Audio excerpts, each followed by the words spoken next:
What is up, everyone? It is Afro Ninja here, bringing you some Skyrim Dragonborn DLC and a guide on being a werewolf. Now, I don't know if Twilight made you want to be a werewolf, but it sure as hell wasn't that way for me. We do know that, as you know, Skyrim does let you pick. You can be a vampire or a werewolf. The vampires sort of stunk to begin with, but after the Dawnguard DLC, they got much better where you could become a vampire lord. And also contained in that Dawnguard DLC, this is a spoiler. There is going to be some spoilers through this, so watch at your own risk. You're risking listening to some spoilers if you haven't played those DLCs, but in this DLC, if you pick to be a vampire instead of fighting the vampires, you get a few missions later inside Castle Volkihar to go and find these rings, and these rings have special powers for the vampires. So if you have one of those rings and you equip it before you become a vampire lord, it's going to give you some significant powers. I know there was like health regeneration, and then some of the powers you had did a little bit better. And with this, I had scoured all through the Dawnguard DLC, and there hadn't been anything for werewolves, and that sort of put me out a little bit. But that has been changed here in Dragonborn. They have added rings for werewolves, so I'm going to show you where to get those real quick. And where I found the lady was right here at Bloodscowl Barrow. So I'm going to go ahead and fast travel here. And with this, I was just wandering around Skyrim on a mission. I was looking for a book, I think. I can't even remember what it was. But I found this werewolf attacking a dude, and I hadn't seen that very many times before. So I walked up, and this werewolf finishes killing this guy, and she eats him. And then she looks up, and she's like, "Hey, you're not a normal human. I can smell there's something different about you. You're a werewolf like I am." And so she starts telling you a little bit about herself, and then about the werewolf camp that she sort of belongs to. And then she tells you, "Hey, I've got this band of werewolf camps. Why don't I introduce you to them sometime?" And so right here at Bloodscowl Barrow, she was just attacking one of these people, one of the bandits up here. So real quick, let me show you. She says, "Hey, we have our we have our werewolf camp over here at Frost Moon Cove," and she marks it on your map as an undiscovered place. So let me just move away from these bandits so I can fast travel.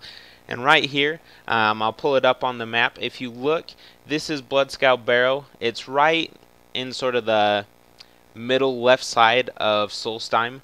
And so it's between the Bloodscowl Barrow and Mirax's Temple. Right here in the middle is Frost Moon Crag.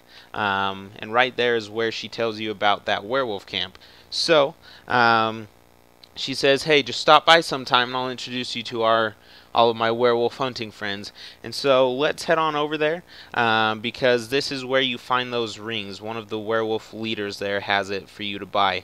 And these people have left civilization to be werewolves, so they just live there the whole time.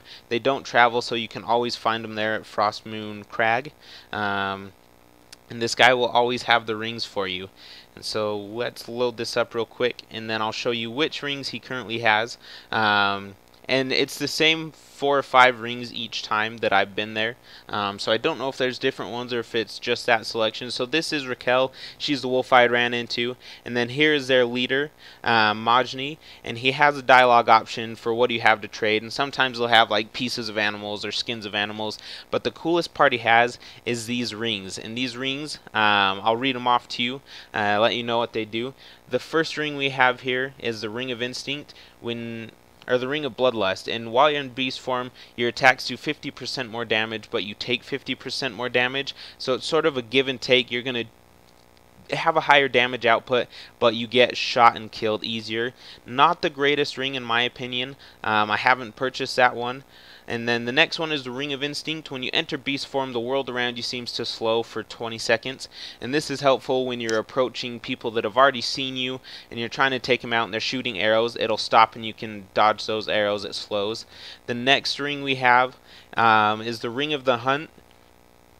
And then, let's see. Come on, load it.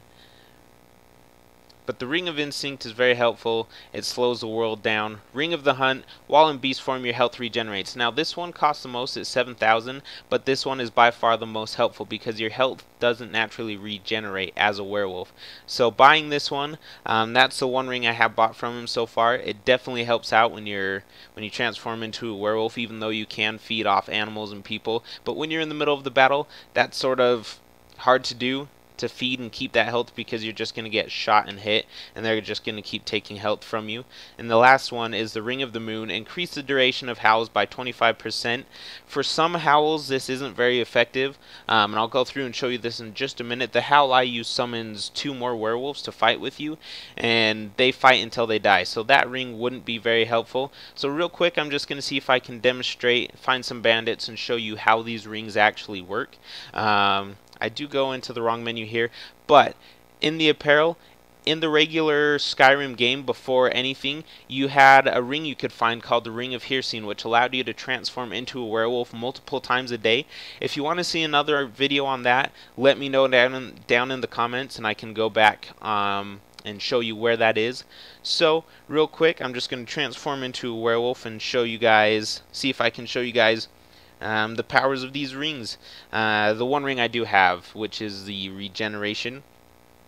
And the regeneration, with the Dawnguard perks that they've added, there's actually not any regeneration. So as a werewolf altogether, between the 3 DLCs and 4 DLCs, there hasn't been any regeneration. But if you look here, this was the Dawnguard skill tree that they added for werewolves.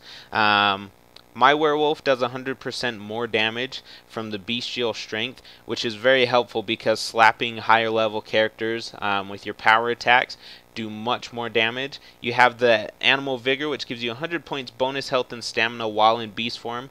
And while you're a werewolf, you can run so much farther than a human. Gorging, you can feeding heals twice as much health. And then savage feeding, you can feed off certain creatures, and feeding off the creatures will extend your bloodlust time. Now with a human, I believe the bloodlust time had been about 30 seconds that it added when you ate someone, but this would be 15 from the animals. The one ring would definitely help out with these, that extends the shouts by 25%.